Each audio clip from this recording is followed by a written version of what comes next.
Fait que bonjour tout le monde, je viens de terminer la correction des travaux sur la résilience et j'ai pensé que je vous donnerais des conseils pour mieux réussir la partie APA qui est dans la méthode simple sous P, qui est parcours choisi.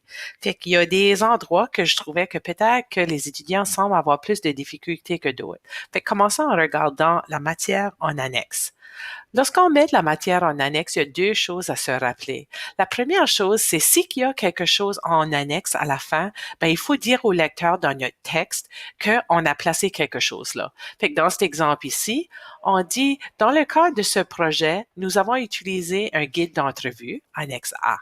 Avant d'entamer l'entrevue, la personne a signé un formulaire de consentement, annexe B. Quand ce qu'on dit ça dans le texte, l'auteur ou le lecteur, je devrais dire, va aller voir à la fin et il va trouver nos travaux. Il faut aussi identifier nos travaux à la fin avec quelle annexe se trouve là. Puis il y a deux manières de le faire. Fait que voici des exemples. Fait qu'une des manières qu'on peut le faire, c'est d'écrire directement en haut de notre texte annexe A, guide d'entrevue. Si vous autres, c'est un article, vous pourriez écrire à la main annexe A, puis là, vous auriez votre article là. Des fois, les étudiants, au lieu d'écrire directement sur le document en annexe, ils vont créer une page vierge comme ceci, où ce qu'on met annexe A, guide d'entrevue, projet de résilience au centre de la page. Puis là, la prochaine page serait le guide d'entrevue.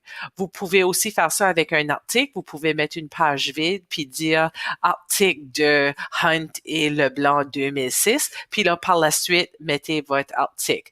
Dans un monde idéal, lorsqu'on a des documents Word qui sont en annexe, on peut aller mettre la pagination.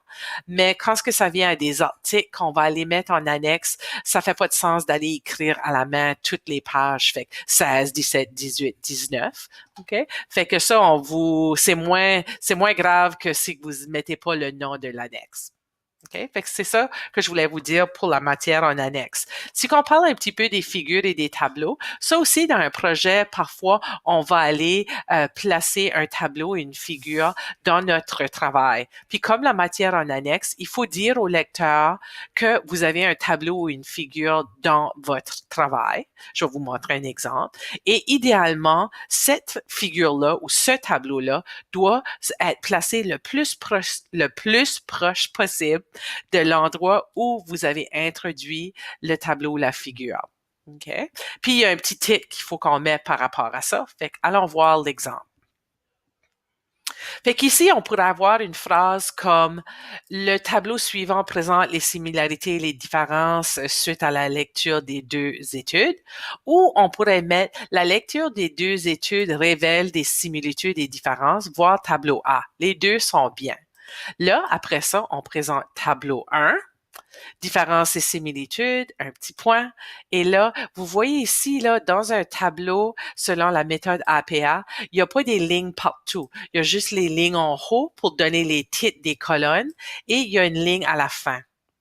Parfois, on va avoir un tableau qui s'échelonne sur deux pages. On essaie d'éviter ça, mais parfois ça va arriver. Fait que je vais vous montrer qu'est-ce que vous pouvez faire. So, disons qu'on a un texte qui se déroule, puis là, on a la fameuse phrase voir tableau 1. So là, on a tableau 1, le même titre qu'avant, les mêmes bordures, mais on voit que le tableau va continuer sur la prochaine page. Il faut redire au lecteur, c'est quoi le nom de ce tableau-là en mettant suite. Et il faut reprendre le titre des colonnes. Parfois, les tableaux, si on les met à double interligne comme le restant de votre texte, ça peut faire un tableau qui est très long. Fait que demandez toujours à votre prof. Ça se peut qu'ils vont dire, hey, vous pouvez mettre vos tableaux à 1.5 interligne ou même un interligne, mais c'est au prof de décider. Si qu'ils vous disent non, c'est à double interligne comme le restant de votre texte. Si on a une figure, il faut faire la même chose. Fait qu'afin de mieux comprendre les besoins fondamentaux de la personne, Maslow, la date a établi une pyramide, voire figure A. Cette pyramide a à sa base, bla, bla, bla, bla, bla, bla. Et là, vous mettez la figure et la date.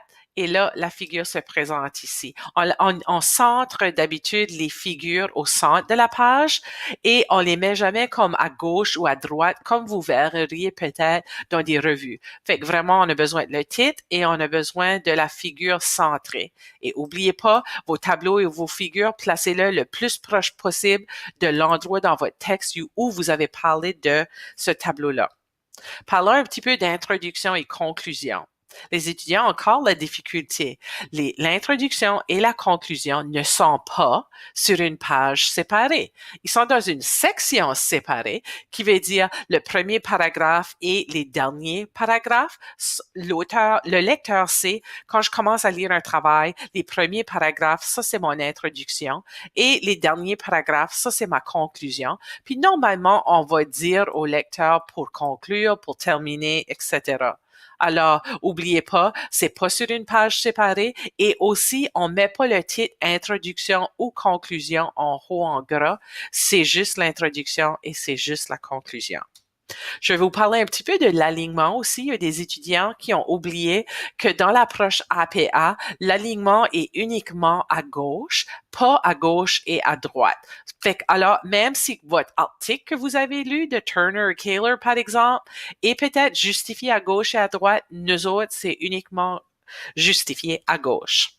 Espacement et paragraphe. Ça peut paraître un peu bizarre, mais selon APA, tout le document est en Times Roman numeral 12. C'est à double interligne, mais il n'y a pas d'espacement entre les paragraphes et entre les sections. Fait que c'est vraiment serré, tissé, votre document. Vous auriez voulu le dégager puis mettre des retours entre vos sections, entre vos paragraphes, mais il n'y a pas.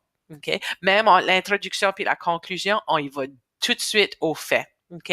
Je vous donnerai aussi le conseil de éviter, des fois, on va ouvrir un projet, puis le lecteur a toute une grosse page qui est un gros paragraphe. Fait que souvent, dans la marge, comme prof, on va écrire une page égale pas un paragraphe. C'est trop pour le lecteur d'essayer de lire tout un grand texte long. C'est mieux que vous preniez l'habitude de diviser un long paragraphe qui couvre toute une page, des fois une page et demie, en le divisant en plus petites sections. Habituellement, il y a toujours manière à le faire. Fait que, voici un exemple de comment est-ce que l'espacement, tu sais, là, il n'y a pas d'espacement entre mes paragraphes et il n'y a pas d'espacement entre mes sections. Fait que ça termine un